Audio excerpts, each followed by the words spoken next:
Selamat siang semuanya. Terima kasih sudah bergabung dalam kegiatan bincang-bincang seru dengan Prodi Ilmu Komunikasi pada hari ini, yaitu tentang Sports and Communication.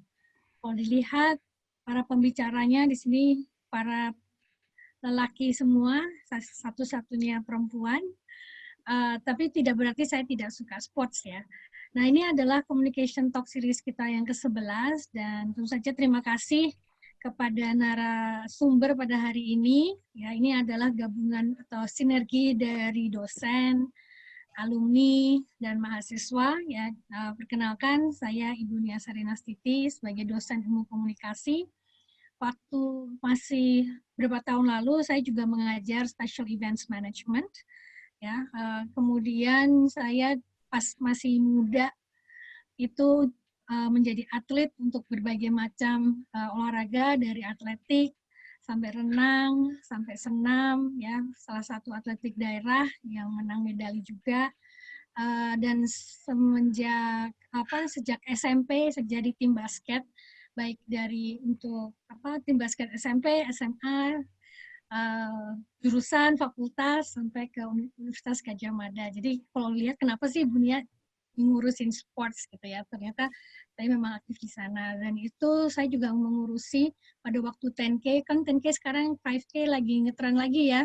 Pada waktu itu saya ngurusin Borobuduran, Jakartaran, ya, dan yang hadiahnya itu sampai $1 juta untuk yang memecahkan rekor. Nah, sekarang ini saya sudah bukan lagi jadi atlet ya, karena sudah pensiun sejak atau daerah sudah pensiun sejak masuk kuliah karena mengutamakan mata kuliah tersebut. Tapi saya sekarang itu sempat jadi pengurus atletik seluruh Indonesia, bagian humas tentu saja, dan sekarang ini menjadi pengajar untuk World Athletics, yaitu yang dulu namanya International Amateur Athletic Federation, pengajar untuk mata kuliah Marketing and Communication for ex-athletes. Jadi mereka adalah mantan atlet yang diberdayakan di masing-masing negaranya untuk dapat mendukung olahraga atletik. Jadi itu adalah aktivitas saya sekarang terkait dengan sports. Nah, narasumber lainnya yang hadir pada hari ini adalah Mas Gusti Ngurah Aditya. Kita sudah tahu Mas Aditya ini mengajar beberapa mata kuliah yang terkait dengan komunikasi dan pemasaran, dan juga sebelumnya adalah alumni ABI. Jadi pada waktu itu belum ada prodi ilmu komunikasi, namun peminatannya adalah di bidang komunikasi dan juga pemasaran ya kalau nggak salah. Nah, yang mahasiswa pada hari ini hadir dua mahasiswa, Yodi Adioso yang merupakan blogger yang untuk bidang sports. Kebetulan saya pembimbing skripsinya juga nih, jadi ini adalah saat yang tepat untuk mengejar-ngejar supaya selesai.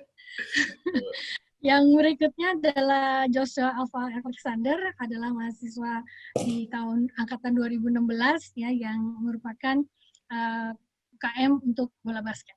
Nah, kata Bu Dorin, Joshua ini nggak cocok nih jadi atlet, lebih cocok jadi itu ya, artis Korea katanya. Wah.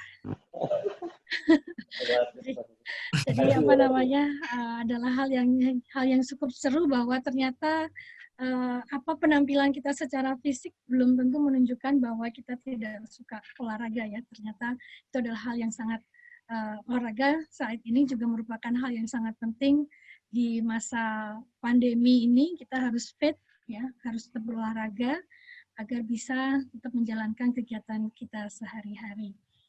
Nah, nanti masing-masing bisa memperkenalkan diri, namun sebelum mulai saya akan memberikan mengapa sebetulnya sports itu sangat berkaitan dengan komunikasi, terutama juga dengan komunikasi pemasaran. Izinkan untuk memberikan sedikit paparan terkait dengan materi kita hari ini.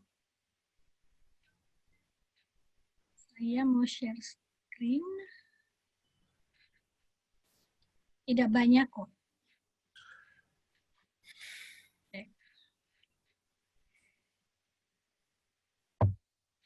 Nah, kalau kenapa sebetulnya kalau kita lihat kaitan antara nanti Mas Adi juga menjelaskan bagaimana perusahaan dia di bidang golf itu sangat bersinggungan atau berhubungan dengan asosiasi dari olahraga golf itu sendiri ya.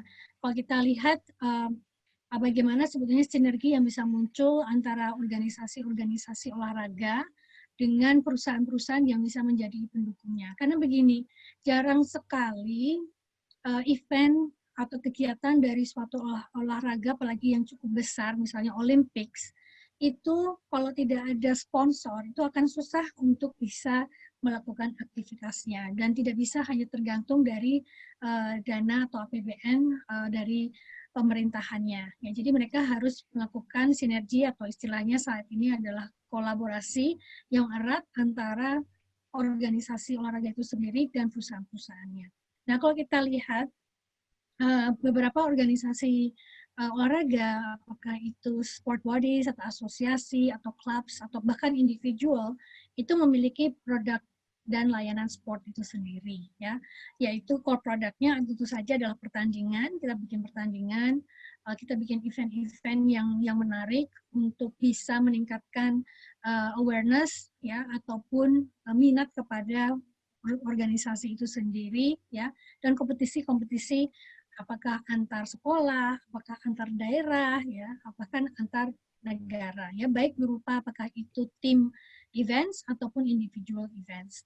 Nah, di dalamnya yang sangat penting di dalam mendukung aktivitas mereka bukan hanya saja pelaksanaan event-event tersebut, tapi adalah product extension-nya, yaitu ada hospitality-nya, ya, di mana kita dimungkinkan untuk bisa hosting para sponsor utamanya, kemudian merchandising-nya jadi menjadi revenue tambahan buat kegiatan olahraga tersebut, ya, karena biasanya orang kalau kita ada event kita pasti ingin mendapatkan merchandise darinya, ya, apakah itu dari maskotnya, ya, produk-produk yang boneka maskot ataukah tas ataukah gantungan kunci, karena pasti ada orang-orang segmen-segmen tertentu yang suka koleksi produk-produk dari event-event olahraga yang ada, ya.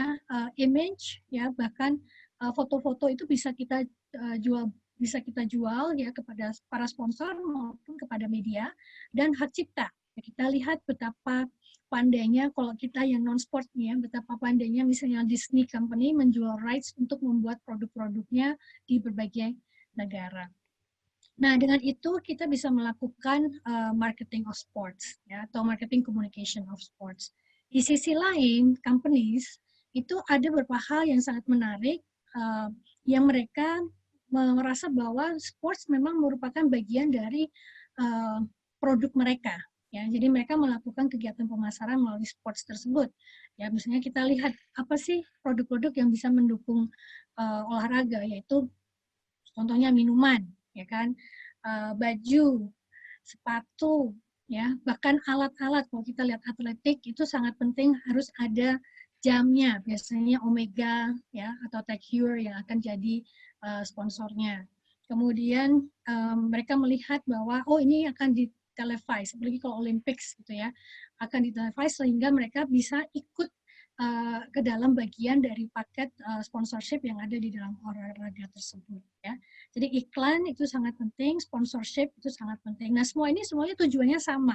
Mereka ingin supaya ada partisipan, mereka ingin sebetulnya terlibat dalam kegiatan-kegiatan yang dilakukan oleh beberapa perusahaan. Jadi kadang-kadang mereka melakukan apa yang disebut sebagai co-branding, ya. Tentu saja ingin ada penonton, ya. Percuma kita mensponsori sesuatu namun tidak ada penonton sama sekali. Dan tentu saja penonton diharapkan juga menjadi konsumen. Nah, bagaimana kaitannya? Ini adalah types of sport products. Tadi saya selintas saja bahwa sport product itu adalah good service, ya, dari atau kombinasi di antara keduanya yang bisa memberikan manfaat, ya, kepada tadi stakeholders yang ada di lapisan bawah tadi. Kemudian sesuatu hal yang memang bisa mendorong untuk bisa diberikan manfaat kepada para konsumennya. Nah, kalau kita kaitkan dengan communication marketing plan yang ada, ini adalah untuk kelas integrated marketing communication. Banyak sekali cara yang bisa kita lakukan dalam berkomunikasi. Baik tadi saya antara lain advertising bisa kita pergunakan hingga kepada kegiatan-kegiatan termasuk trade shows. Nah, di dalam sports events, kalau kita mensponsori sesuatu event, itu biasanya kita ada booth. Nah, di booth itulah kita biasanya bisa menyampaikan beberapa produk kita ya. Nanti mungkin Mas Adit bisa menjelaskan beberapa hal yang dilakukan untuk pada waktu mensponsori suatu event tertentu. Misalnya coaching klinik. Ya, kebetulan saya juga main golf, tapi beginner sekali ya. Nah, yang terkait yang tadi adalah aktivitas komunikasi pemasarannya, tapi hal yang penting juga adalah content marketing communication. Jadi ini adalah sesuatu hal yang selama ini disukai oleh millennials ya, adalah social media, dan itu oleh para sponsor maupun oleh asosiasi yang menaungi sports itu banyak cara untuk bisa melibatkan para sponsor itu ya. Misalnya suatu event ini kebetulan saya karena pengurus atletik jadi banyak gambar atletiknya itu adalah outstanding athletes from We Welcome Outstanding Athletes. Thank you to sponsornya disebut Coca-Cola, Reebok, sama Kodak ya yang mendukung acara tersebut. Jadi ada yang kita sebut sebagai interrelatedness dari komunikasi yang disampaikan, bukan hanya mensponsor, bukan hanya menyampaikan komunikasi dari kita, tapi juga mendukung para sponsor yang terlibat. Ya. Nah, contohnya di sini kebetulan Coca-Cola juga adalah mendukung aktivitas di Pakistan. Mereka benar-benar mengucapkan terima kasih melalui content marketing communication yang mereka lakukan. Nah, jadi banyak sekali yang bisa kita lakukan di dalam aktivitas olahraga. Nah, saya untuk selanjutnya saya persilakan kepada Mas Adit untuk bisa memberikan beberapa penjelasan terkait hal itu. Silakan, Mas. Baik, terima kasih Bu Nia atas waktunya dan selamat datang kepada para peserta webinar ini. Terima kasih sudah menyelenggarakan acara ini. Kita langsung saja, saya mau share screen dulu sebentar.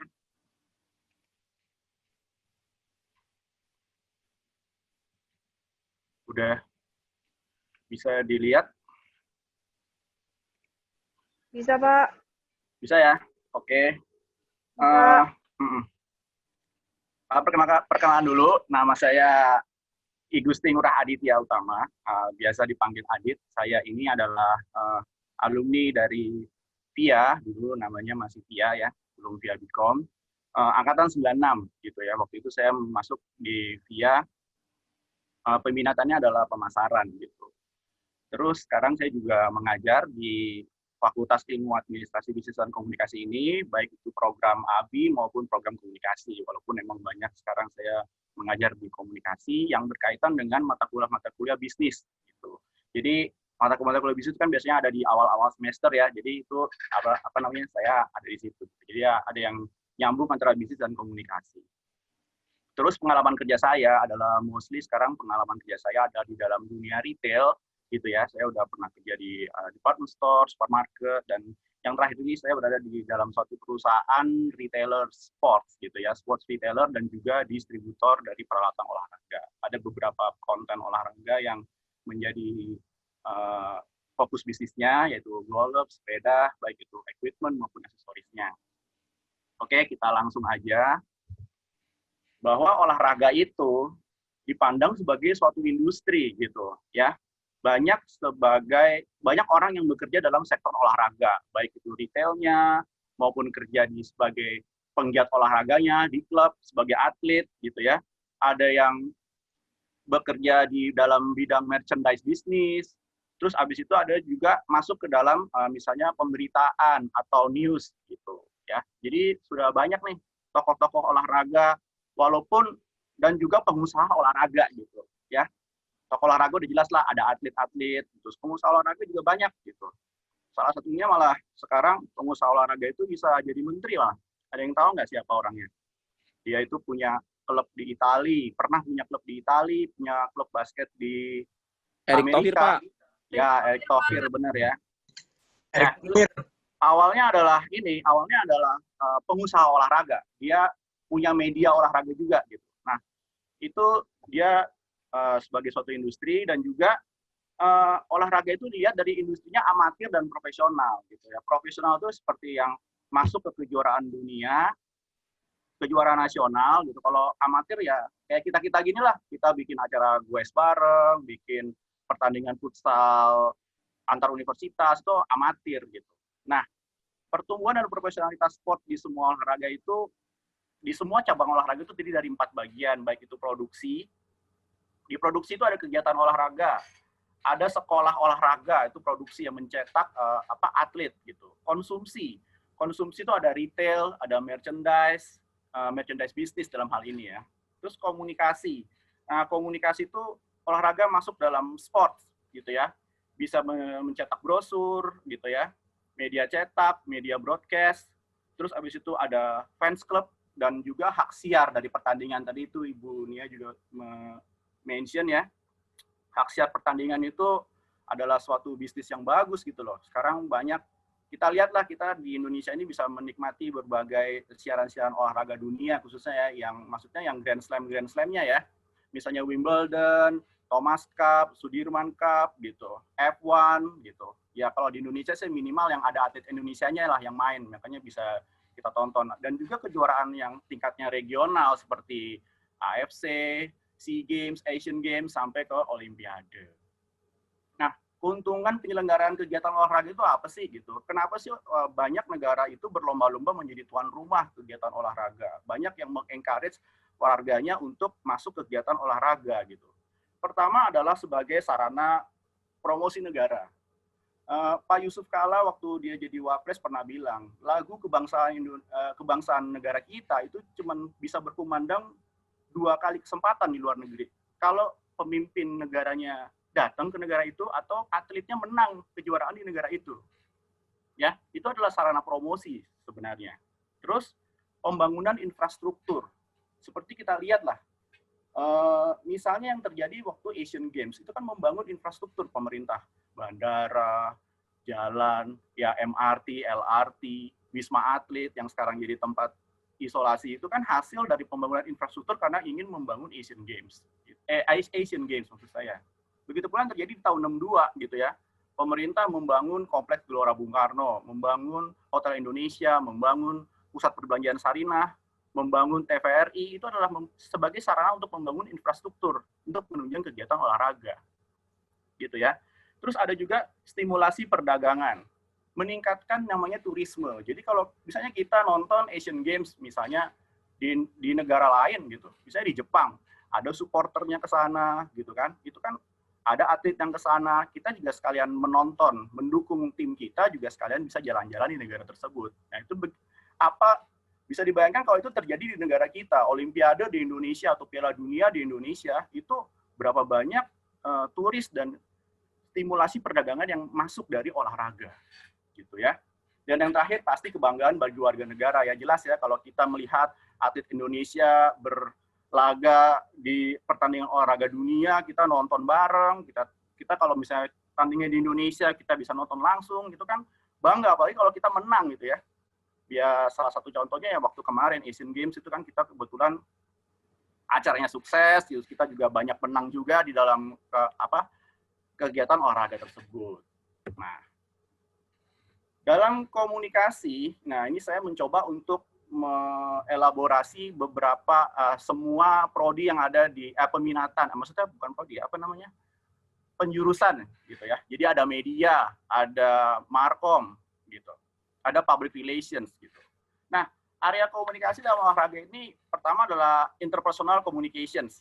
Ya karena olahraga ini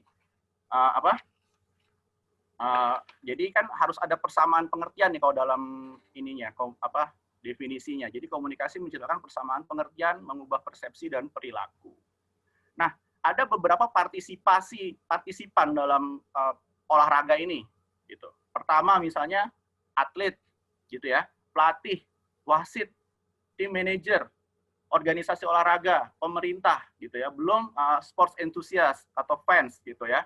Itu ada komunikasi secara interpersonal di dalam mereka sendiri gitu. Misalnya dalam aktivitas latihan itu kan ada tuh proses komunikasi dari pelatih ke pemain. Terus habis itu pemain berbincang-bincang dengan pemain. Itu kan itu memakai aktivitas proses interpersonal communications gitu. Terus dengan atlet, dengan misalnya dengan tim manager gitu, itu berkaitan dengan kontrak gitu kan, dengan kontrak atlet, tim manager dengan pelatih berkaitan dengan target, misalnya target pemerolehan medali, suatu peringkat gitu. Itu interpersonal communications gitu. Jadi penting banget nih interpersonal communications di dalam suatu olahraga gitu ya. Pertandingan juga begitu. Misalnya informasi mengenai pertandingan, sistem kompetisinya bagaimana. Habis itu berkaitan dengan skor. Itu kan perlu dikomunikasikan kepada atlet, kepada manajer tim gitu, ya.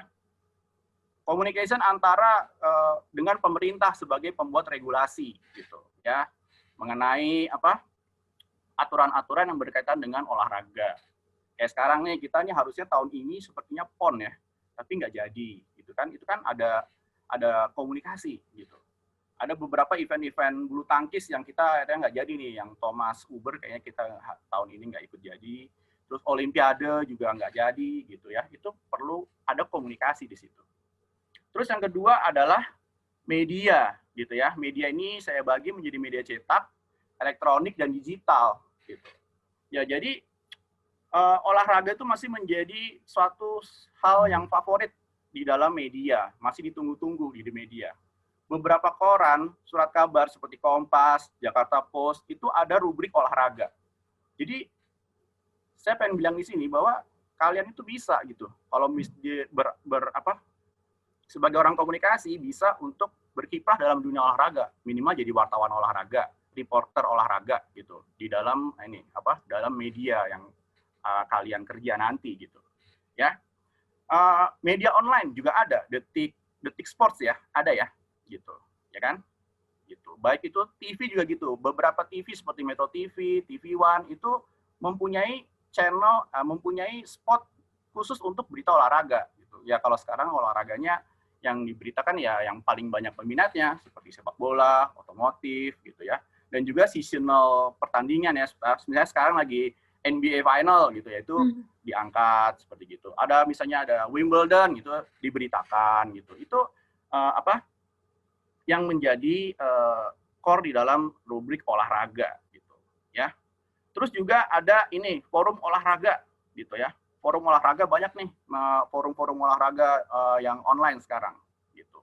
Kalau dulu banyak majalah olahraga, banyak baik yang dari luar negeri maupun yang dari Indonesia gitu. Kalau majalah golf misalnya Golf Digest, Ride Bike untuk majalah sepeda gitu. Banyak kalau dulu ada tabloid bola, Top Score gitu karena perpindahan platform aja ya gitu. TV juga gitu. TV banyak nih TV channel berbayar yang kontennya olahraga. ESPN, CNN, apalagi. Ada yang bisa kasih contoh? Fox News, Fox Sports gitu ya. Fox Sports. Ya, seperti itu. Fox Sports. Ya, Fox Sports gitu ya. Itu adalah berita-berita channel TV olahraga dan mereka punya kontributornya kok di negara kita gitu. Jadi kalian bisa ikut andil gitu sebagai mahasiswa media nanti, sebagai pekerja media. Ya. Terus sports news apa aja sih yang biasanya dimasukkan komunikasikan dalam sports news? Biasanya itu info pertandingan ya. Ya kan? Misalnya ada hasil skor, siapa juaranya, siapa yang masuk cut off, yang nggak lolos cut off, siapa yang masuk cut off gitu. Nah, terus klasmen, biasanya kan itu yang menjadi berita mengenai info pertandingan. Terus habis itu liga atau turnamen, seperti tadi itu Ibu Nia bilang juga banyak tuh liga-liga seperti misalnya kalau Indonesia Liga 1 Shopee gitu, ya, PON atau misalnya NBA, PGA kalau golf, terus habis itu apalagi tuh F1, MotoGP, itu kan pemberitaannya tuh tentang jalannya liga ya, gimana jalannya turnamen itu. Ya, terus begitu pula masuk ke yang tingkat dunianya gitu ya, Asian Games, SEA Games, Commonwealth. Kalau Commonwealth mungkin nggak terlalu expose di sini ya, karena kita bukan anggota dari Commonwealth itu, walaupun itu nomor 2 terbesar setelah Olimpik. Ya, Terus profil pemain dan aktivitas pemain. Ya, profil pemain udah jelas lah ya, misalnya siapa gitu ditransfer ke klub lain dengan biaya segini besarnya. Gitu. Nah, itu adalah berita-berita yang menyasar profil pemain. Dan juga aktivitas dari pemain, jadi aktivitas mereka di luar pertandingan gitu ya, yaitu kan berita-berita yang soft gitu. Misalnya dia masuk memberikan amal gitu ya, nah, memberikan amal gitu, mungkin dia nikah gitu, itu adalah berita-berita yang tentang aktivitas pemain tersebut di luar pertandingan. Gitu. Ya, selain itu adalah media elektronik, tadi Bu Nia juga bilang hak siar pertandingan olahraga di televisi, ya. Nah ini kalau Indonesia terutama sepak bola ya, gitu ya. Sepak bola yang paling banyak yang paling banyak ditunggu-tunggu, baik itu Piala Dunia, Piala Asia, sampai yang liga lokal gitu, ya. Terus juga hak siar untuk pertandingan seperti Olimpiade, Asian Games dan SEA Games, gitu, ya. Dan juga olahraga-olahraga lain, Wimbledon udah nggak pernah ditayangin lagi di Indonesia ya. Thomas Uber Cup tuh pasti akan ditayangkan gitu ya. Sudirman Cup gitu kan ada hak siarnya tuh. Gitu. Sebenarnya hak siar itu terdiri dari pertandingan utamanya dan juga kualifikasinya kadang-kadang gitu ya. Kalau Piala Dunia suka di ini ya, Piala Dunia, Piala Eropa kualifikasinya kita bisa nonton ya di TV Indonesia ya. Gimana? Ada komen nggak? Atau kita cuma nonton pertandingan kualifikasi sampai yang udah Piala Dunianya aja gitu. Ya.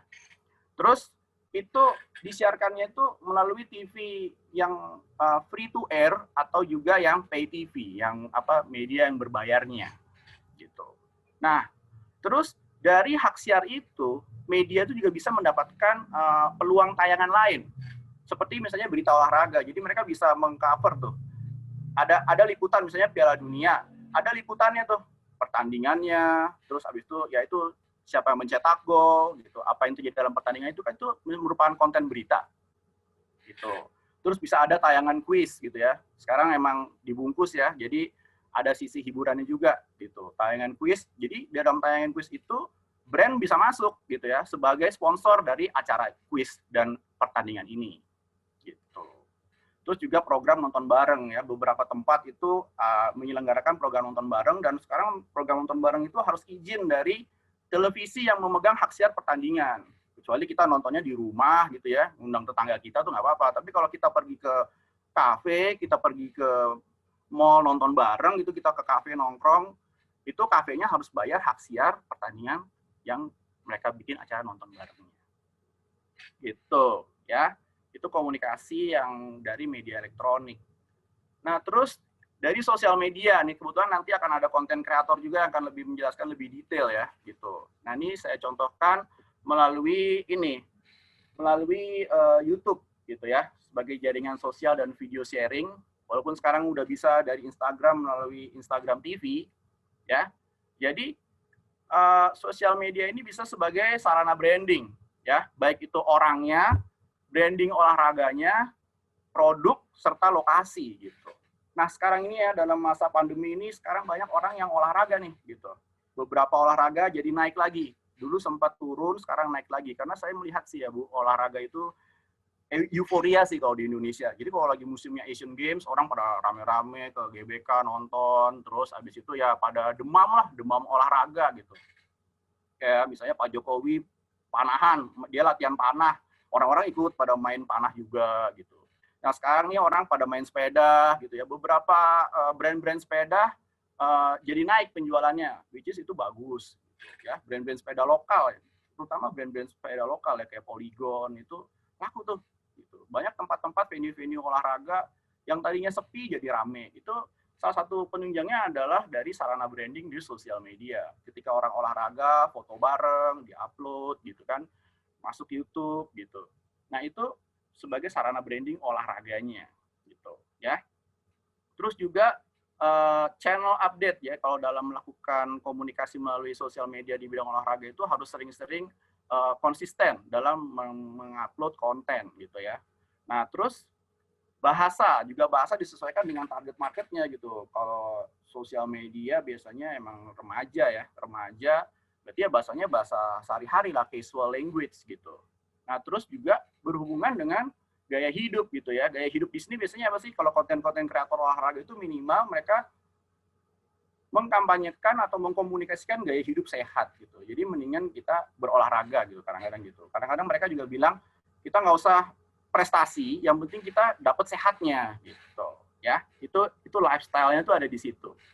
Terus juga bisa meningkat juga bisa sebagai sarana hobi ya. Jadi ya sekarang hobi goes gitu ya, terus habis itu goes atau lari gitu. Larinya di tempat-tempatnya nyoba-nyoba tuh. Ada yang lari ada yang goesnya mungkin di GBK, ada yang dekat rumahnya gitu. Itu bisa sarana turisme juga. Jadi orang tahu tuh tempat-tempat destinasi. Ya minimal destinasi tempat olahraga atau destinasi kuliner gitu misalnya. Itu kan meningkatkan turisme. Nah, terus kontennya, komunikasi kontennya tuh biasanya konten sosial media itu adalah yang unik gitu ya. Unik, dedicated untuk suatu olahraga tertentu gitu.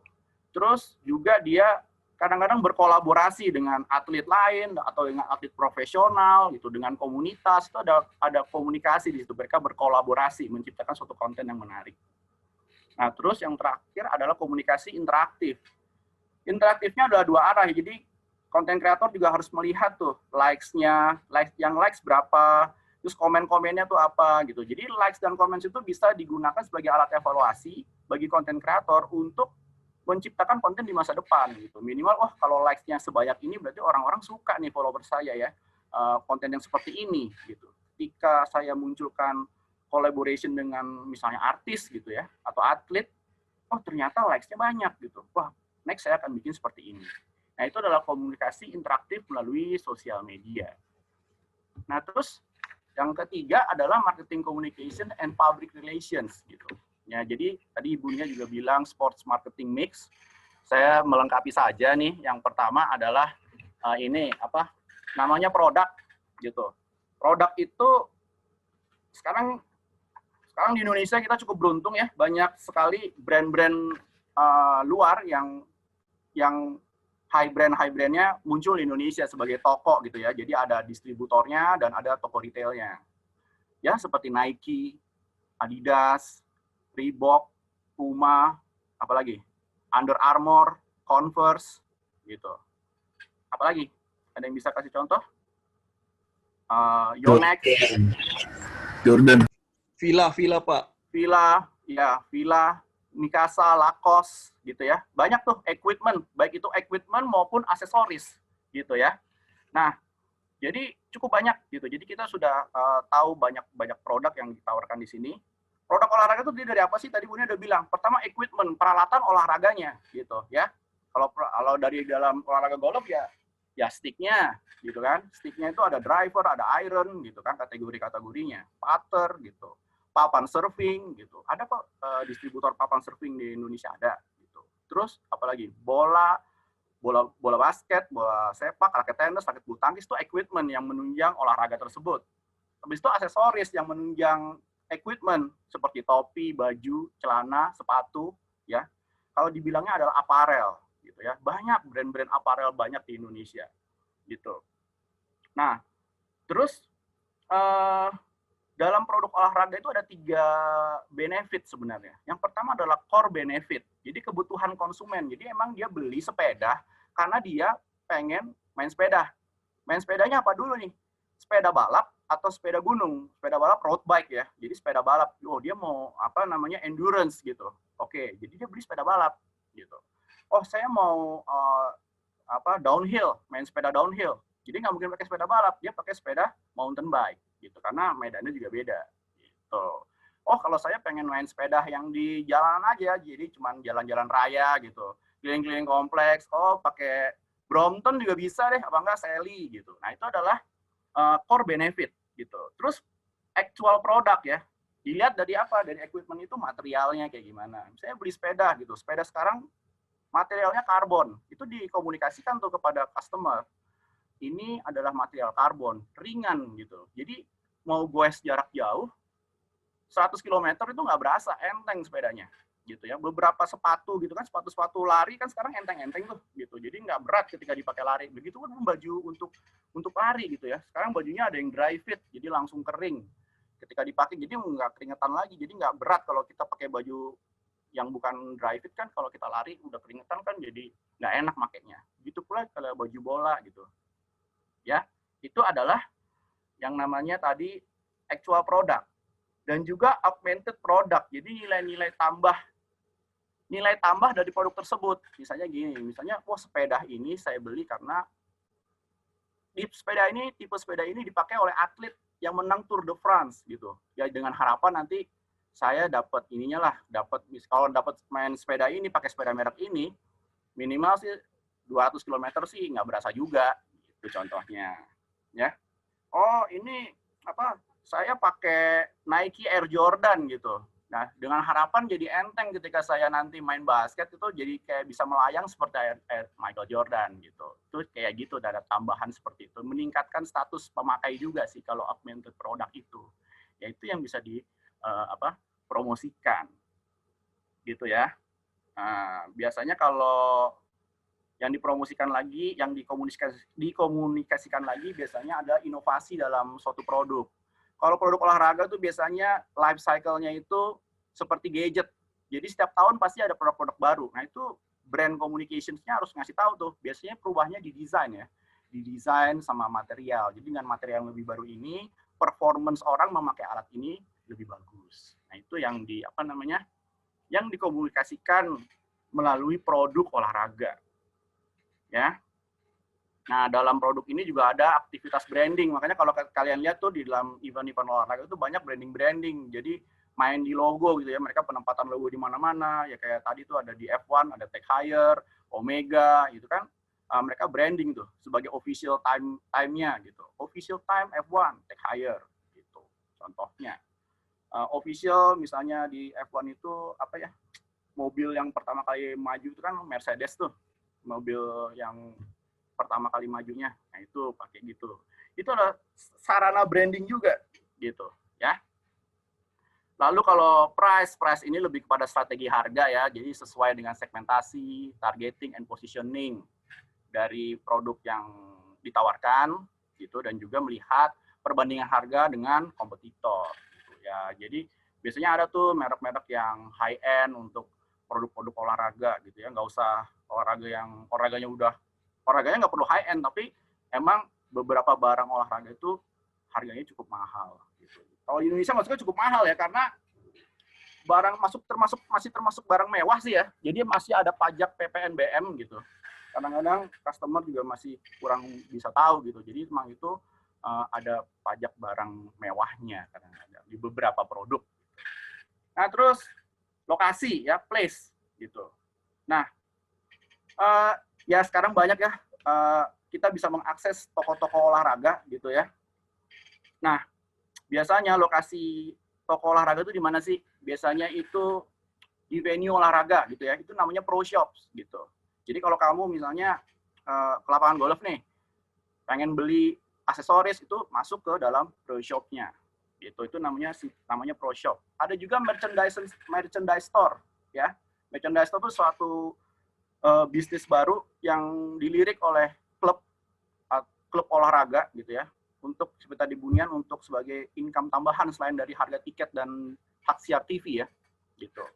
Ya mungkin ada yang pernah ke luar negeri, biasanya kan kalau ke MU di stadionnya itu kan, itu ada stadionnya terus ada merchandise shop-nya gitu. Kalau di Indonesia saya nggak tahu deh, saya tahu cuma di Bali doang tuh.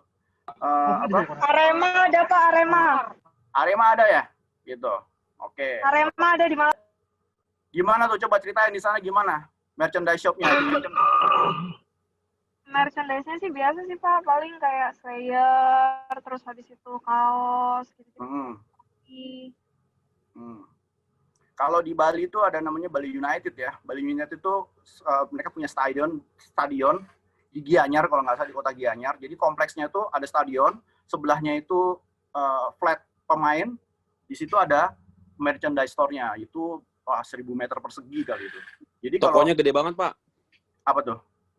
Yang di Bali United. Ya, tokonya besar sekali, itu benar, gitu ya. Itu kalau pertandingan Bali United yang home-nya, wah itu rame banget itu tokonya. Jadi merchandise store itu beli tiketnya juga di situ. Jadi mereka beli tiket di situ, nanti pas pertandingannya tokonya dibuka gitu. Dan saya pernah berbincang dengan ownernya Bali United, jadi mereka tuh sebenarnya nggak pengen jadi destinasi seperti seperti MU Stadium gitu. Jadi mereka akan buka tuh toko oleh-oleh Bali United di airport, di Denpasar gitu. Mereka akan bersaing dengan, ya kalau orang ke Bali kan beli oleh-oleh makanan gitu ya, baju pantai. Nah, ini mereka akan buka seperti itu. Jadi sebagai toko pusat oleh-oleh. Nah, itu apa? Lokasi dari kita bisa mengakses gitu. Terus retail outlets ya, retail outlets kayak kamu ke Sport Stations itu ya, kamu ke MG Sports, itu adalah retail outlet. Gitu ya. Jadi semua brand masuk di situ berdasarkan kategorinya apa. Kamu ke Golf House gitu. Kalau awal-awalnya sports retail di Indonesia tuh kayak ini, kalau kalian tuh pergi ke Pasar Baru ya. Nah, itu toko-toko mom and pop store itu istilahnya. Yang jual kan orang-orang, karena banyak Indian community di sana, toko-toko India tuh yang jual orang-orang India gitu. Ya. Toko olahraga tuh biasanya kalau awal-awalnya sebelum ada retail modern tuh kayaknya ke sana gitu.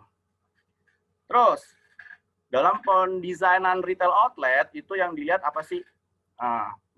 Markom dari brand olahraga itu harus melihat tuh desain dari signage. Signage itu ini ya, papan reklamenya, POP gitu ya, penempatan POP, habis itu display barang gitu. Nah, karena olahraga ini alat-alatnya itu sebenarnya alat ketangkasan, jadi sebenarnya kalau bisa ada tempat buat nyoba alatnya gitu ya, displaynya dibuat semenarik mungkin supaya orang bisa coba juga gitu. Bukan coba pakaiannya tapi bisa coba alatnya kadang-kadang ya. Ada fasilitas kalau toko sepeda tuh fitting, jadi sepeda kamu sebelum kamu beli sepeda kamu dilihat tinggi badan berapa, berat badan berapa, oh kamu cocoknya pakai sepeda dengan size ini gitu. Itu adalah yang dilakukan di dalam lokasi retail gitu ya, dalam place gitu. Selain juga ada layanan customer service lah. Gitu. Nah, terus yang saya lanjut lagi ke dalam sponsorship ya. Nah, ini yang tadi Bu Nia juga tekankan. Sekarang sponsorship itu penting gitu ya, sebagai nadi dari kegiatan olahraga sih sebenarnya. Ya, jadi sponsor itu merupakan ini ya, merupakan kontrak yang merupakan kerjasama antara individu, bisa organisasi kepada entitas olahraga. Ya, misalnya sponsor Liga 1 Indonesia sekarang kan Shopee tuh. Nah, dia dapat privilege, nama kegiatannya Liga Shopee, dulu Liga Gojek gitu kan. Suzuki AFC kayak gitu. Ya. FedEx Cup gitu. Toyota Cup gitu, ada tuh Toyota Cup, Mercedes-Benz Cup gitu. Itu ada gitu karena ada suatu kerjasama dengan entitas olahraga. Entitas olahraga itu siapa? Bisa atlet, bisa klub gitu ya. Bisa suatu pertandingan gitu ya. Dukungannya bisa keuangan, bisa yang non keuangan. Kalau keuangan udah jelas ya. Mungkin kalau Liga Shopee itu berapa persen dari expense liga itu menjadi bagian tanggung jawabnya Shopee ya. Tapi kalau yang nggak keuangan gimana? Misalnya Nike Air Jordan gitu ya. Ya udah, Michael Jordan main, semua sepatu line up-nya disediain oleh Nike gitu ya. Michael Jordan latihan, Michael Jordan tanding gitu ya. Dia kemana itu provide-nya semua by Nike gitu ya. Karena sekarang ada juga brand produk tapi after sport gitu ya, jadi kayak polo shirt gitu ya, tapi namanya nama brand olahraga gitu, misalnya kayak Jack Nicklaus gitu ya. Jack Nicklaus ada baju golfnya, ada baju after golf bilangnya gitu ya. Itu adalah sponsorship gitu. Jadi tujuan sponsorship itu adalah pertama jelas awareness, brand awareness ya gitu. Dan juga public image gitu ya. Beberapa atlet tuh diwajibkan tuh memakai produk itu untuk aktivitasnya di luar kegiatan olahraga, supaya orang bisa lihat, oh ini orang pakai Under Armour gitu ya, kayak gitu. Contohnya tuh siapa, Deddy Corbuzier tuh kalau kamu lihat tuh dia disponsori oleh Under Armour tuh, bajunya kan Under Armour tuh ada logonya, itu dia disponsorin kayak gitu. Jadi dia selama dia aktivitas sehari-hari dia harus pakai baju itu supaya nama Under Armour jadi naik ya. Terus service ya, service itu misalnya acara service itu acara olahraga. Sekarang acara olahraga itu nggak cuma kita nonton tanding selesai. Kadang-kadang dari awal sampai akhir tuh. Kadang-kadang ada hiburannya gitu ya, penjualan makanannya, kadang-kadang ada hiburannya begitu, gitu, ada pemutaran film gitu. Nah, itu adalah salah satu komunikasi juga, brand bisa masuk di situ. Dan juga yang terakhir adalah fasilitas olahraga, dalam hal ini misalnya fitness center gitu kan, itu kan dia menjual servis tuh, menjual layanan, kelas-kelas di dalam fitness center tersebut, kayak gitu. Ya kalau menurut saya itu aja yang bisa saya share. Ada komen atau ada pertanyaan mungkin Bu Nia? Mungkin kita lanjut dulu ya, Lanjut karena dulu. Baik. waktu kita hanya tinggal setengah jam lagi, 40 menit lagi. Mungkin kita memberikan kesempatan pada Joshua untuk sharing. Saya sebenarnya tadi ingin mendapatkan gambaran apa yang dilakukan oleh Mas Adit sih sebagai marketing dari perusahaan sport. Jadi mungkin 5 menit membahas itu dulu sebelum ke Joshua ya, sebentar. Oke, jadi kalau yang saya lakukan itu ya gitu, jadi berhubungan misalnya dengan pemberian sponsorship gitu ya. Jadi di tempat saya itu ada beberapa atlet nasional, profesional yang kita sponsorin, equipment-nya gitu, itu kita sponsorin. Jadi tapi ketika membuka sponsor itu saya lihat gitu aktivitas dia, seberapa sering dia ikut kejuaraan, terutama kejuaraan yang di luar Indonesia ya gitu. Terus kejuaraan nasionalnya saya juga pengen lihat gitu, kita lihat, kita review gitu, kita review juga hasil pertandingannya gimana, dia performnya seperti apa gitu. Terus saya juga mengadakan sponsorship dengan beberapa perusahaan gitu ya, baik itu komunitas maupun perusahaan, karena perusahaan banyak menyelenggarakan misalnya fun bike, habis itu turnamen golf gitu, mereka mereka itu minta sponsor kayak gitu. Kita sponsor, terus abis itu kita juga mengadakan ini Bu, acara-acara launching bekerja sama dengan komunitas dan atlet gitu ya. Kita bikin in-store promotions seperti itu. Terus bekerja sama dengan lembaga olahraga juga.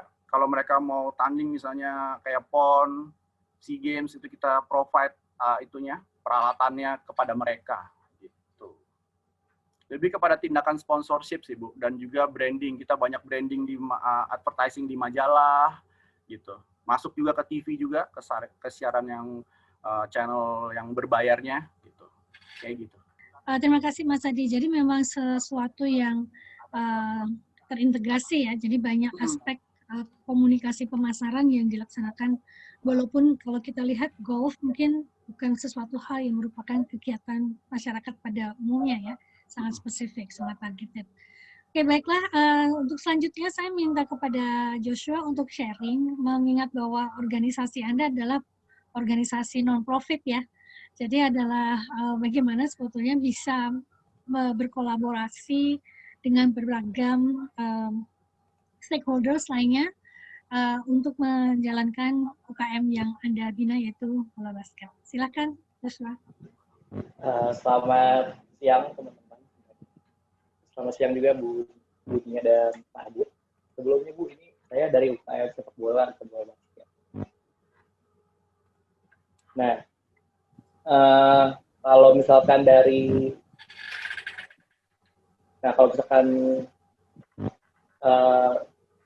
untuk sekarang kayaknya kita ngomongnya pakai gua lu aja ya, soalnya banyak juga kan dari mahasiswa, terus kita umur bedanya nggak jauh. Nah, sebelumnya gue mau kenalin diri dulu. Nama gue itu Joshua Alexander. Boleh next slide, Pak?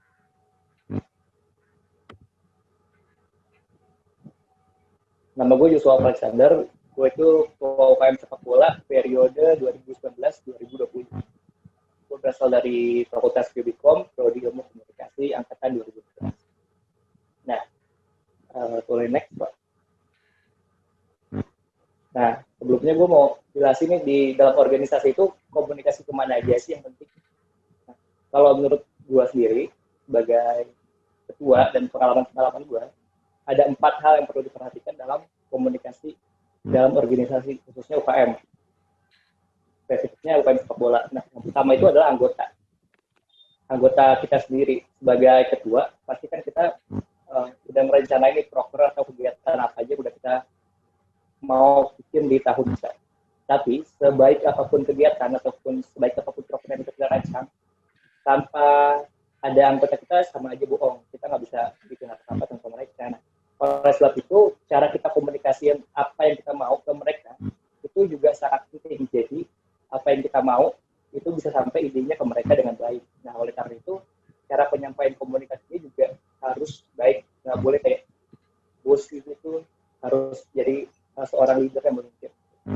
Nah, lalu ada juga ke pelatih.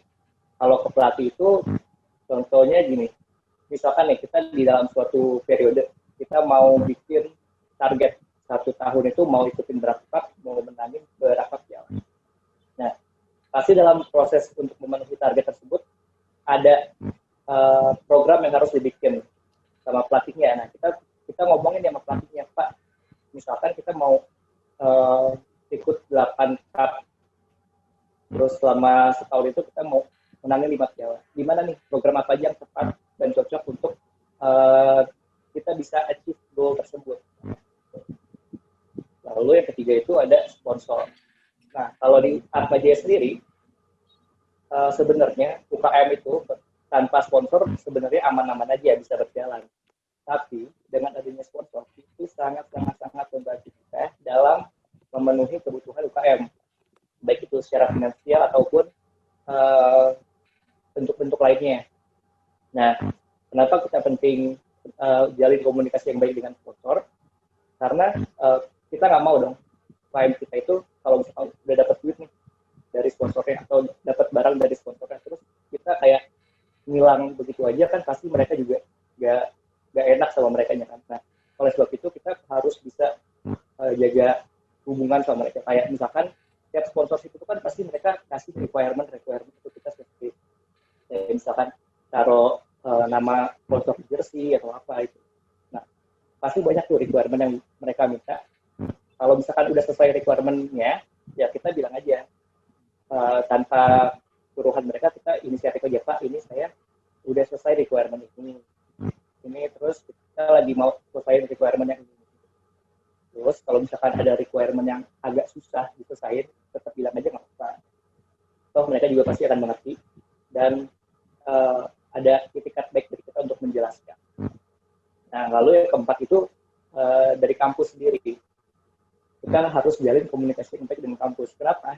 Karena UKM sepak bola itu bernaung di bawah Atma Jaya. Nah, mau nggak mau, suka nggak suka, apapun kegiatan kita harus komunikasi ke kampus. Kalau misalkan kegiatan kita udah bagus, sebagai apapun itu, kalau misalkan kampus nggak setuju, ya nggak bisa jalan juga. Oleh sebab itu, hubungan yang baik dengan kampus tetap harus dipertahankan. Ya, boleh Pak.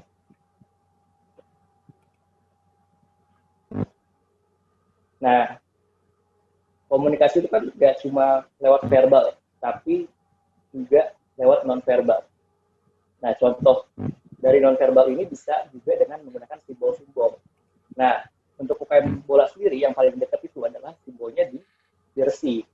Dalam beberapa tahun belakangan ini, UKM sepak bola itu lagi nge-branding tim futsalnya dan tim bola itu sebagai macan semanggi. Dan lihat di sini, ini baju UKM sepak bola ya, guys. Lihat di sini itu macan, gambar macan. Nah, kenapa sih macan? Karena macan itu kan sebuah hewan yang ditakuti di antara hewan-hewan lain, mempunyai karakteristik garang dan ganas. Kita juga mau Atma Jaya itu dilihat oleh universitas atau tim lain mempunyai karakteristik yang menakutkan. Jadi orang-orang itu takut kalau ketemu Atma Jaya.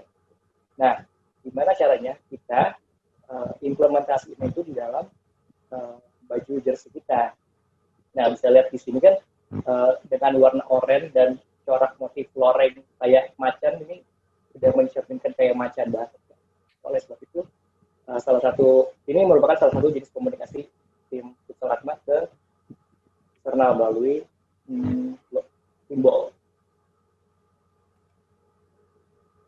Nah, selanjutnya UKM sepak bola itu punya media sosial. Boleh nih. Nah, jadi untuk sementara memang UKM sepak bola itu aktifnya baru di Instagram. Tapi di Instagram sendiri kita mempunyai 3 akun yang aktif, yaitu akun Piala Atma Jaya, akun Kopa Atma, dan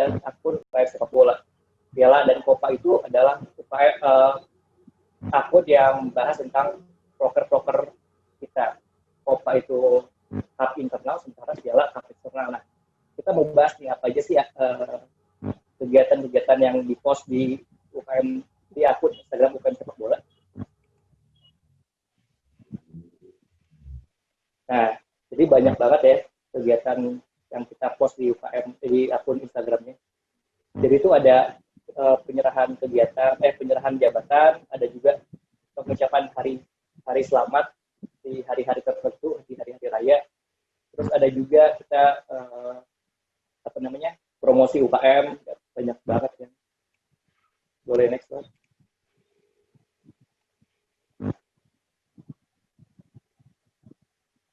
Nah, habis itu kita juga post pemain-pemain kita sama kegiatan-kegiatan kita kayak ini waktu masa.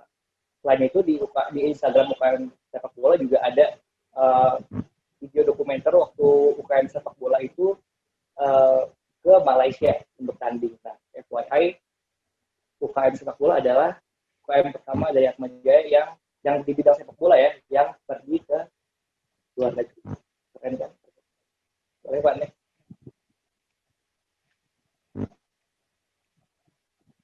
Nah, jadi di sini gue akan menjelaskan rangkaian komunikasi sebelum pertandingan. Jadi biasanya sehari atau 2 hari atau seminggu sebelum pertandingan itu biasanya ada konferensi pers. Nah, apa sih tujuan konferensi pers itu? Biasanya mereka itu, yang konferensi pers itu memberitahukan kondisi tim mereka, harapan tim, prediksi di pertandingan nanti, dan biasanya nanti akan ada question and answer dari wartawan.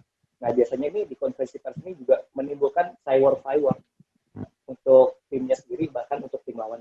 Jadi itu memancing konflik-konflik yang seru. Next.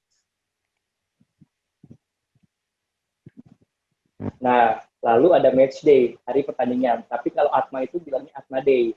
Nah, sebelum pertandingan, atau namanya pre-match, kita bilang, itu sebelum pertandingan kita share dulu nih, bertanding di mana, lawan siapa, tempatnya di mana, jam berapa.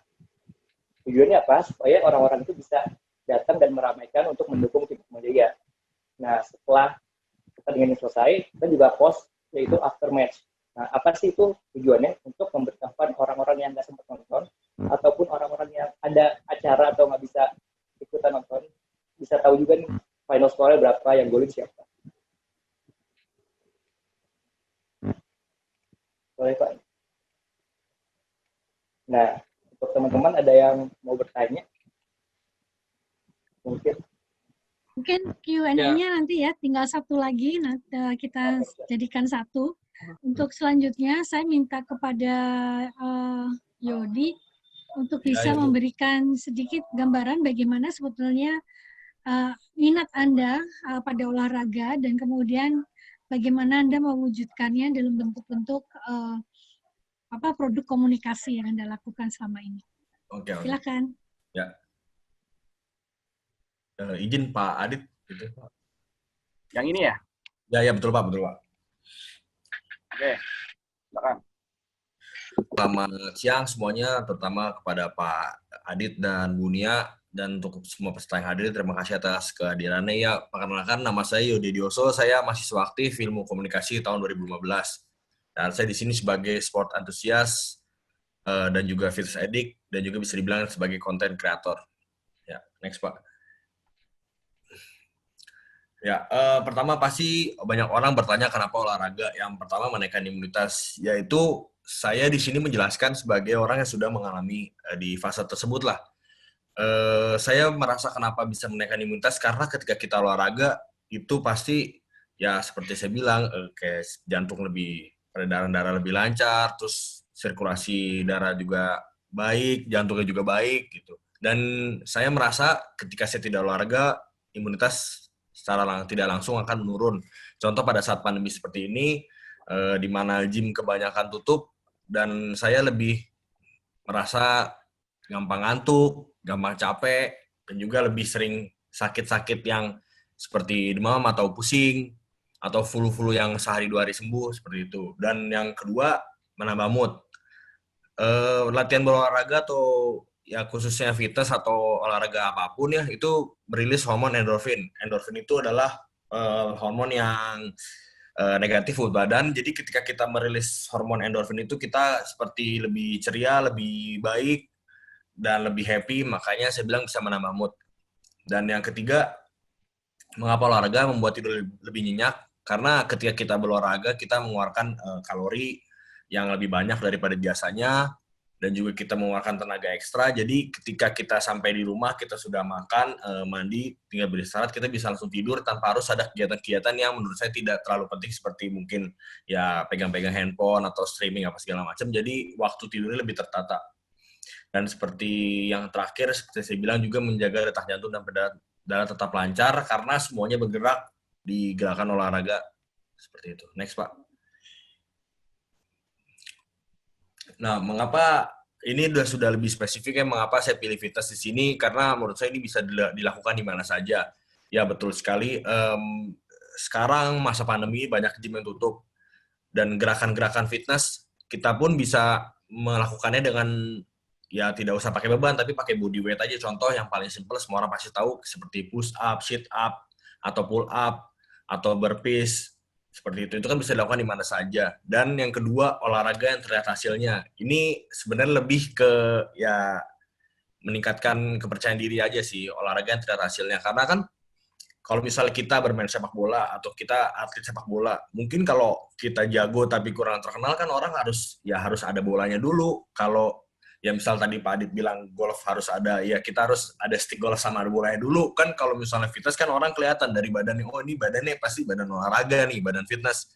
Jadi itu alasan saya kenapa saya bilang olahraga tidak hasilnya. Yang ketiga, balik lagi bisa lakukan tanpa alat seperti saya bilang di awal. Dan yang terakhir, badan sebagai peralatan diri itu maksud dari apa yang saya tulis itu, ya badan Anda itu merefleksikan gaya hidup Anda seperti itu. Next, Pak. Dan ini ketiga yaitu kunci olahraga yang berhasil, yaitu rajin. Rajin dan ya sudah pastilah, maksudnya rajin itu kita berkomitmen lah. Misal kita olahraga seminggu 3 kali, ya sebisa mungkin seminggu 3 kali. Atau mungkin seminggu bisa 4 kali. Atau enggak misal kita lagi sibuk, sibuk-sibuknya disempatkan lah olahraga. Misalnya kita tidak sempat ke gym, atau kita bisa olahraga, banyak kok di YouTube, atau kita bisa lihat di Instagram, ketik aja home workout yang cuma 10 menit, 15 menit, itu ada. Jadi sebenarnya tidak ada alasan untuk tidak berolahraga. Yang kedua, yaitu set goals. Nah, ini juga penting. Kita harus tahu nih, kita goalsnya kemana. Misalnya Anda gemuk, mau ke kurus, atau kurus, istilahnya mau dibikin buff, atau dibikin lebih berisi badannya. Karena ketika kita tidak tahu goalsnya kemana, yang ada akan bingung dan cepat bosan juga. Itu. Yang ketiga, dibawa santai. Nah, ini saya juga alamin. Ketika kita terlalu setidaknya terlalu ambisius dalam mengejar goals kita, atau kita terlalu melihat orang lain, itu pasti nanti ada kita stres sendiri. Karena kita kayak merasa misal kita udah tidak dibawa santai, misal kita udah 3 bulan, tapi ternyata 3 bulan ini target yang kita capai, misalnya saya harus turun nih 10 kilo, tapi ternyata cuma turun 6, turun 7, yang ada stres sendiri, akhirnya malah merasa gagal, malah yang ada ditinggalin. Makanya kenapa saya bilang harus dibawa santai. Yang keempat, fokus dengan diri sendiri. Dan ini penting juga, kenapa? Karena perjalanan setiap orang tuh beda-beda. Tidak usah mulai dari olahraga deh, kayak kerjaan aja. Misalnya orang kan ada fase suksesnya tuh, ada yang umur sekian, ada yang umur sekian. Jadi kita harus fokus sama diri sendiri. Karena ketika kita ngeliat orang lain, ya kita bilang kayak, kok dia bisa ya. Makanya ntar yang ada malah timbul rasa negatif, frustrasi sendiri, dan ya akhirnya ya udah pergi gitu aja, mental dan rasa niatnya itu untuk fokus latihan atau ngejar goals yang kita mau. Yang terakhir itu keyakinan kuat. Ya pokoknya kita harus yakin sama diri kita sendiri. Kita harus percaya kalau apa yang kita lakuin ini bener, dan kita akan bisa sampai ke goal tersebut. Karena kalau misalnya kita ngelakuin tapi kita nggak yakin, ya sama aja kayak ujung-ujungnya nanti teman ngomong dikit apa, atau dengar orang ngomong apa, yang ada kita udah patah semangat. Jadi ya akhirnya ujung-ujungnya setengah-setengah. Ya, next, Pak. Ya, yang ketiga masuk ke personal branding. Di sini saya akan sekedar sharing ke teman-teman apa yang saya lakukan sebagai personal branding saya yang berhubungan dengan fitness, yaitu ya menjalankan pola hidup sehat, ya menanamkan ke semua orang misalnya olahraga itu bisa dilakukan di mana aja, kapan saja dengan waktu yang ya masing-masing, misalnya masing-masing bisa 10 menit ya 10 menit, dibandingkan tidak berolahraga sama sekali. Itu melalui media YouTube, Instagram, dan yang terakhir personal trainer. Next, Pak. Yang pertama ada YouTube. Ya, di sini saya punya YouTube. Memang sudah lama tidak upload lah, semenjak waktu itu sudah akhir-akhir kuliah. Ya, ini konten YouTube saya sampai sekarang ya masih ada juga yang subscriber baru. Jumlah subscribernya per kemarin saya capture, saya send ke Pak Adit, itu udah 5.210 orang yang subscribe. Ya, di sini saya menjelaskan ya berbagai macam tentang, fokusnya sih ke kesehatan atau fitness, cuman ada spesifikasinya. Coba boleh Pak di next.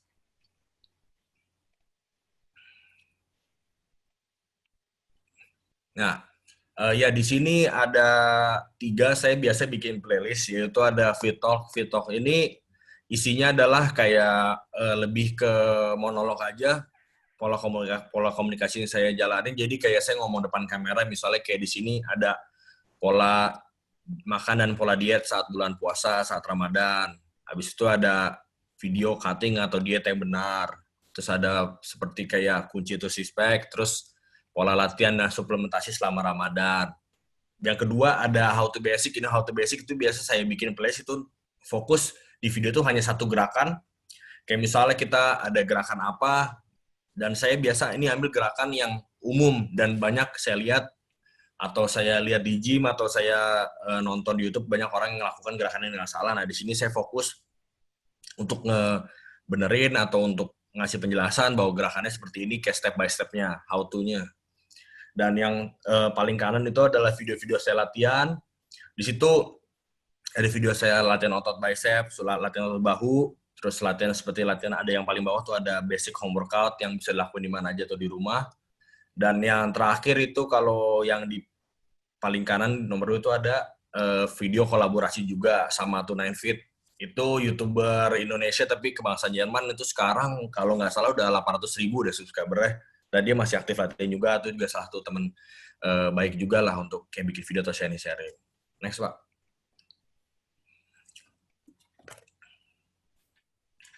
Ya, ini kalau tadi di YouTube, kalau ini saya bikin di Instagram, saya juga aktif di Instagram. Oh iya, maaf sebelumnya kalau saya ketinggalan, saya tuh waktu itu saya rajin upload juga, karena saya bilang saya pengen coba fokus, coba ngejar goals-nya aja di YouTube. Siapa tahu waktu itu mikir kayak mungkin ya bisa sukses juga, atau mungkin bisa ya kasih motivasi ke teman-teman juga, dan ya ujung-ujungnya siapa tahu kita ada penghasilan tambahan.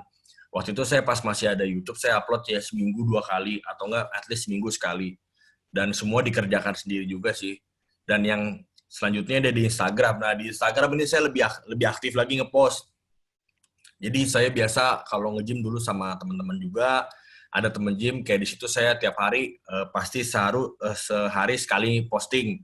Yaitu tentang mungkin ada gerakan-gerakan latihan, atau cuman kayak foto progres badan doang. Dan di situ pola komunikasi saya juga tulis biar kena engagement Instagram yang banyak. Biasa saya tulisin ada hashtag-hashtag yang biasa nyangkut-nyangkut ya tentang fitness-fitness gitulah, supaya nanti ada mungkin ada akun fitnessnya repost, atau mungkin ada produk suplemen yang punya Instagram atau produk clothing fitness di Instagram mungkin bisa lihat. Jadi ya mungkin saya bisa endorse apa jadi kontrak atlet, seperti itu sih tujuannya. Ya balik lagi tujuannya memotivasi sih, karena beberapa ini kan ada video-video progres badan, terus kayak gerakan-gerakan latihan juga, dan juga ditambah ya tadi hashtag-hashtag supaya kena ke engagement ke orang-orang atau segmen fitness saya bisa dapat gitu. Next, Pak. Ya, ini selanjutnya menjadi profesional atau personal trainer. Ya, ini waktu foto saya sekitar itu ada tanggalnya 2018. Saya sebagai personal trainer lulusan Rai Institute, itu punyanya Ade Rai. Ya, saya di situ waktu itu saya pikir ketika saya terjun ke suatu bidang saya harus total. Dan juga ini kan bukan suatu olahraga yang main-main kan, karena ini kan berhubungan dengan badan. Ketika misalnya kita salah ngajarin gerakan, resikonya fatal, bisa cedera, ya kan. Bahkan kalau misalnya salah bisa cedera ototnya bukan waktu yang lama lagi, bisa sampai ya bisa lumpuh segala macam. Jadi saya benar-benar total. Ya saya ikut institusi ini dan mengejar ya dapat ada sertifikat personal trainer. Jadi saya bisa ngajar atau ngasih ilmu atau sharing di YouTube itu berdasarkan ada research-nya. Jadi nggak cuma asal ngomong atau asal lihat gerakan, tapi benar-benar ada research-nya. Jadi kayak mengapa atau kenapa kita harus ngelakuin gerakan ini, kenapa harus begini, begitu. Seperti itu, Pak. Ya, Pak. Next. Dan yang ini yang terakhir, kenapa saya waktu itu yakin juga, karena kita sesama mungkin yang ada yang YouTube, atau cuma sekedar penonton, itu waktu itu, zaman itu, sering banget bikin perkumpulan. Jadi kayak misalnya memang ada yang punya akun YouTube atau yang nonton juga, itu pasti kita dulu ada grup WhatsApp kayak misalnya 2 bulan, 3 bulan sekali kita bikin acara gathering. Ya sebenarnya gatheringnya ya asal-asal aja, yang penting datang. Tapi di situ menurut saya seru sih karena saya bisa denger perspektivitas dari orang lain. Contoh yang paling gampang itu mungkin kalau sharing kayak misalnya kita sharing pola latihan, sharing dietnya gimana, atau misalnya kita habis lihat di Google atau YouTube, misalnya kita coba diet A, tapi kita lagi di posisi diet B, nanti kita mungkin ketemu orang lain, kita bisa sharing, lu kemarin pakai diet yang A nih gimana sih efeknya? Oh mungkin kalau di gue begini, atau kita ya bikin ngumpul, apa gathering gitu. Intinya ya untuk sharing-sharing aja, ilmu, diet, pola latihan, dan pada akhirnya ya lebih ke kekeluargaannya aja sih dijaga gitu. Ya, yang dan terakhir dari saya itu kalau misalnya memang mau menjadi seorang ya content creator atau yang sport antusias yang berfokus di bidang sosial media, ya fokus dan jangan pantang menyerah lah. Karena memang butuh waktu yang lama dan kita nggak tahu nih kita pribadi itu fokus dan maksudnya kita tuh istilahnya dapat enaknya tuh di tahun keberapa atau keberapa gitu. Jadi ya intinya fokus aja, jangan pantang menyerah dan ya jangan dengerin omongan orang lah. Pada akhirnya nanti yang ngomongin kalau misalnya kita sukses pun juga balik ke kita lagi seperti itu. Udah Pak, sekian, terima kasih waktunya. Terima kasih Yodi untuk paparannya yang sangat menarik ya. Kalau kita tidak tadi lihat Mas Adit menjelaskan secara lebih luas apa sih sebetulnya sports and communication tersebut. Kemudian Joshua melihatnya dari sudut bagaimana tim itu merupakan bagian yang perlu kita angkat dalam dan berkomunikasi dengan para fansnya ya. Kalau ini Yodi lebih melihat pada personal branding ya kalau kita lihat di sana. Jadi dari unsur organisasi hingga kelompok hingga kepada individual. Jadi sports merupakan sesuatu yang kita lihat dari supply chain-nya dari ujung produksinya sampai dengan kegiatan event kepada customer atau pemirsanya sangat menarik. Nah ini sudah ada beberapa pertanyaan dari para peserta di sini. Saya mulai dari Mas Santo. Menurut pandangan saya di komunikasi itu aktivitas olahraganya kurang. Kalaupun ada, gabung dengan fakultas. Padahal sementara minat itu banyak. Gitu ya. Mungkin ada masukan ya bagaimana Himakom bisa mendukung interest olahraga ini. Nah, saya nggak tahu nih dari Himakom ada yang bisa menjawab atau bisa dari Joshua ataupun Yodi untuk memberikan masukannya bagaimana minat olahraga dimulai dari program studi ya.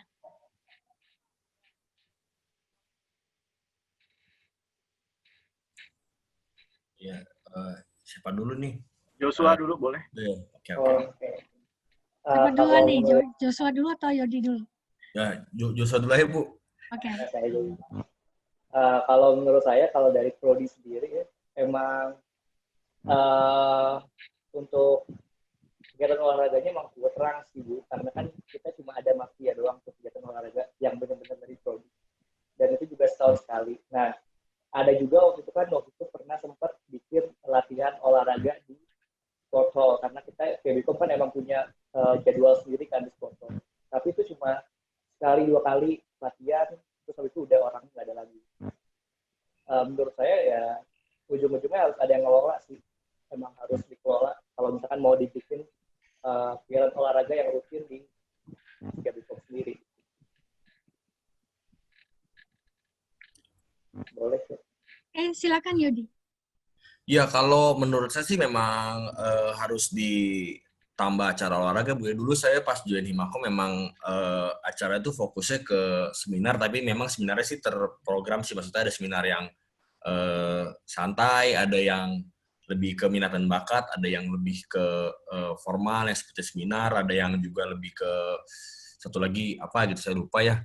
Menurut saya sih harus dibanyakin yang acara-acara yang lapangan sih, Bu, seperti kan kalau Mafia gitu kan. Soalnya menurut saya kalau Himakom tuh acara-acaranya masih yang bersifatnya ya belum lapangan sih, maksudnya kayak cuman ya di seminar di ya aula atau seminar di 15 atau di 14, menurut saya kayak gitu sih. Karena ya pada dasarnya umur-umur kayak seumuran kita gini yang kategori 18 sampai 22 sih memang lagi istilahnya badannya lagi enak-enaknya buat olahraga sih, Bu. Jadi memang harus ada ya acara-acara tambahan yang bersifatnya olahraga gitu sih, entah maksudnya spesifikasinya apa, cuman ya mungkin bisa dicari yang lebih semuanya suka, semuanya kena gitu loh, Bu, dibandingkan ya caranya lebih yang universal seperti itu. Saya lihat mungkin kalau sekarang ini kan kita nggak bisa kemana-mana ya, dan Himakom misalnya bisa ngadakan semacam online Zumba atau apa yang bisa kita lakukan di rumah dengan memanfaatkan teknologi yang kita miliki. Jadi mungkin itu saran-saran yang baik dari para peserta di sini. Mas Adit mau nambahin nih atau tidak? Ya, nambahin sedikit aja. Kalau ya saya juga tahu tuh ada sports hall tuh bisa kita pakai untuk acara. Dulu alumni ada suka bikin acara main futsal bareng dengan mahasiswa aktif ya Bikom. Kayak gitu, itu kalau bisa sih diaktifin lagi gitu ya, baik itu bola maupun basket gitu, maupun ya kayak acara itu lagi deh diaktifin lagi gitu. Alumni juga ada agenda acara olahraga tahunan juga sih sayangnya, yaitu Mafia Run gitu. Jadi acara lari di sekitaran Atmajaya Semanggi. Itu aja sih, Bu. Ya. Jadi memang saat-saat seperti ini adalah saat yang bisa kita lakukan bersama melalui online. Kita manfaatkan jaringan kita yang ada ya. Jadi saran untuk Himakom nih, supaya tetap ada aktivitas kegiatan kampus ya, kampus online campus jadinya.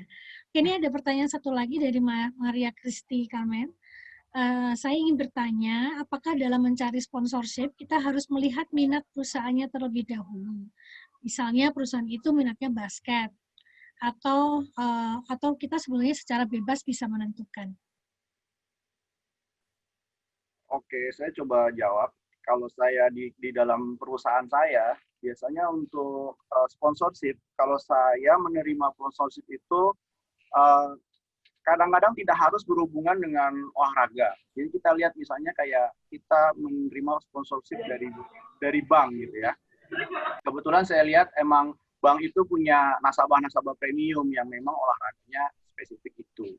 Walaupun bank kan bukan sebenarnya bidangnya dalam bidang olahraga. Dan kita mencari itunya nasabahnya. Memang kalau dari saya melihatnya emang harus ada hubungan dengan produk dan jasa yang ada di kita tawarkan. Gitu. Biasanya sponsorship itu, misalnya contohnya atlet, emang atlet itu emang related dengan mereka butuh equipment. Nah itu kita support. Gitu. Tapi nggak juga, walaupun memang kita lihat juga sih, gitu. Bisa dari hal yang berhubungan dan tidak. Itu Bu. Ya, mungkin Joshua, apakah Anda punya aktivitas untuk mencari sponsor sendiri untuk kegiatan-kegiatan olahraganya? Kalau Yodi mungkin dekat terkait dengan sebagai PT ya, bagaimana bisa mencari sponsor, ada apa tidak? Silakan Joshua. Oh ya, selama pengalaman saya di organisasi UKM sepak bola sih, emang kalau sponsor itu saya nyari sendiri, kita ingin nyari sendiri. Nah, untuk melihat sponsornya ini, target sponsornya ini ya benar sih, kita juga harus lihat nih dia tertariknya sama bidang kita. Tapi kita juga harus lihat juga nih apa yang kita perluin dari sponsornya. Kayak misalkan waktu itu UKM sepak bola itu pengen bikin soccer camp di Jogja. Oleh karena itu kan kita juga harus cari gimana nih supaya dapat penginapan yang murah. Oleh karena itu kita waktu itu kerjasama sama Red Doors supaya dapat potongan harga. Nah terus habis itu ada juga di event salah satu UKM itu ada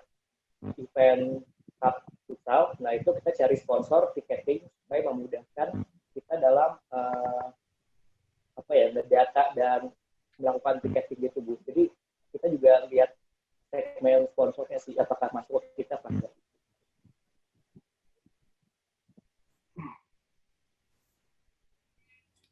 Dengan Yodi, apakah ada masukan terkait misalnya untuk Anda sebagai personal brand ya, bagaimana Anda sebenarnya mencari sponsor untuk diri Anda sendiri? Ya, kalau saya pribadi ya Bu, kalau saya pribadi sih itu sangat berpengaruh banget ya kalau misalnya kita lihat perusahaan gitu, misalnya kayak saya personal brand tadi saya bilang saya rajin posting atau saya misalnya di Instagram, itu di Instagram kan saya mencoba mencari kayak hashtag-hashtag yang misalnya itu dicari dan banyak kena engagementnya ke yang berhubungan dengan fitness ya.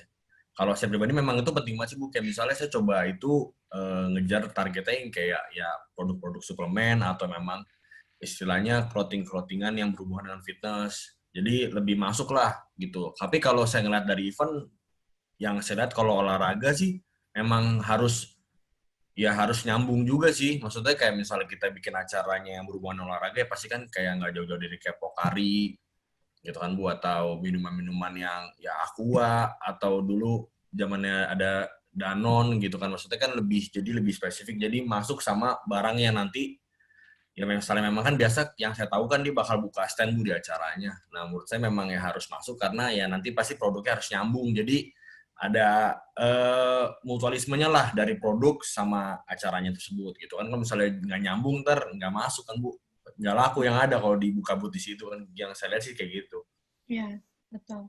Jadi mungkin saya juga bisa bercerita ya bahwa sponsorship itu kita kalau mencari sponsor memang nggak bisa. Yang penting kayaknya perusahaannya keren dan pasti akan bantu kita. Enggak, karena kan kita memang kita dalam menentukan terlibatan dalam suatu event itu juga melihat siapa yang akan menjadi spectators-nya, kemudian akan disiarkan oleh media apa yang akan dilihat oleh audience kita atau customer kita. Jadi betul-betul juga harus memilih pada waktu misalnya saya kan kerja di Accenture. Accenture sangat besar mendukung golf juga, ya, terutama yang World Cup-nya yang ada di luar negeri.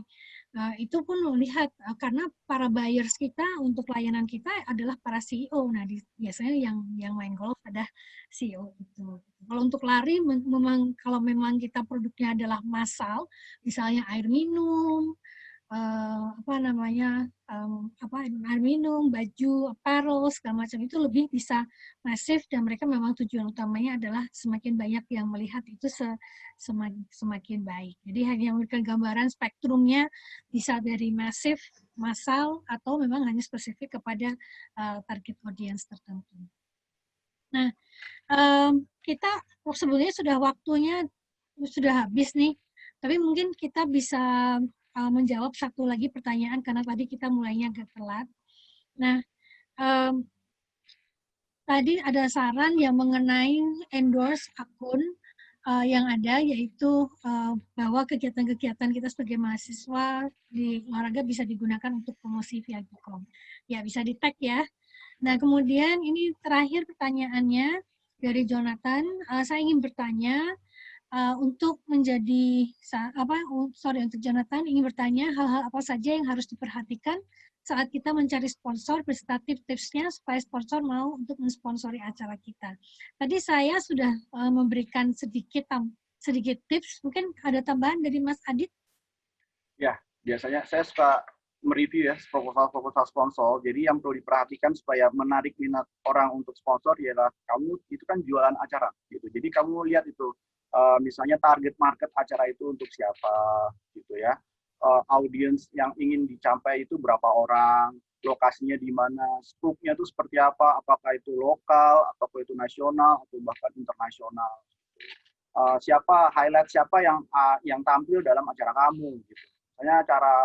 Misalnya turnamen futsal di Atmajaya gitu, tengah bola gitu ya, misalnya dia mengundang kapten tim nasional untuk membuka acara atau dia nanti ada games-nya gitu. Nah, itu bisa tuh. Jadi sponsor tuh lihat, wah ini acara ini banyak nih yang nonton gitu. Ini pertandingan bola universitas se-Indonesia gitu. Nah, itu kan berarti brand itu akan lihat gitu loh. Kantor saya itu akan lihat, wah ini skupnya nasional, terus habis itu yang maju juga universitasnya juga universitas top-top semua gitu. Nah itu kayak gitu. Jadi dari segmentasi, targeting, sama positioning dari acara kamu. Gitu. Terima kasih Mas Adi. Tadi pertanyaan yang kurang lebih mirip dengan Jonathan adalah dari Via. Mungkin sudah terjawab. Sela menanyakan mengenai brand. Kayaknya ini kalau branding lain lagi deh. Bukan mengenai, karena brand itu bisa produknya bukan hanya sport saja. Mungkin ini masukan bagi panitia untuk bisa menyelenggarakan branding, ya, menciptakan branding. Nah, karena ini acara sudah on top of the hour, saya diminta untuk foto-foto dulu, ya. Sebelumnya saya mengucapkan terima kasih untuk Mas Adit, Joshua, sama Yodi untuk telah menjadi narasumber untuk kegiatan ini, bahwa sports itu adalah memang suatu produk dan layanan yang sangat menarik untuk digalangkan saat ini, dan banyak sekali yang tertarik di bidang tersebut, baik dari segi perusahaan, organisasi olahraga, kelompok organisasi, teams, ya, ataupun sebagai individu. Terima kasih sekali lagi, selamat sore semuanya. Mari kita buka itu layar kita, video kita, supaya bisa difoto oleh panitia. Ada 8 layar nih yang harus difoto oleh panitia. Jadi mohon bersabar, kita nggak tahu kita ada di layarnya mana oleh panitia. Jadi senyumnya tetap senyum cerah. 1, 2, 3. Oke, terima kasih sekali lagi. Materi saya sudah saya upload di dalam chat, Anda bisa download dari situ. Mas Adit kalau mau juga bisa dilakukan hal yang sama. Terima kasih sekali lagi atas waktu yang telah Anda berikan. Ini lumayan nih, hampir 200 ya. Yang paling 208, saya tadi lihat paling tinggi. Jadi minatnya ternyata memang cukup banyak. Bukan cukup ya, sangat banyak. Kita berikan aplaus kepada narasumber kita pada hari ini.